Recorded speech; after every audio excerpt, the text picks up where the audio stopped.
Now we're going to talk about core and posture. What does our posture have to do with our core? In an ideal world, we want to have our pelvic floor and our rib cage perpendicular to each other. So we want everything nice and lined up. What happens when those two things aren't lined up? We get into different positions often where the alignment isn't going to be ideal, and that's going to decrease the effectiveness of our abdominal muscles or the muscles in our back.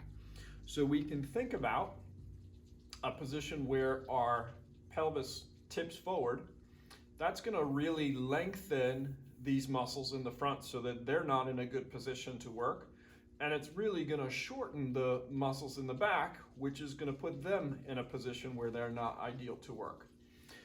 Another common thing that we see, and this is oftentimes with athletes, is going to be the opposite. It's not as much of an issue from a pelvis perspective. It's more of an issue from a rib cage perspective. They end up extended. So the rib cage comes up, and that's going to accomplish the same thing. The abdominals are going to be stretched out.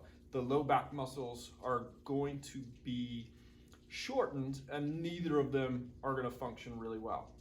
The opposite of this posture that we will often see is the slouch. And that is going to have the opposite effect.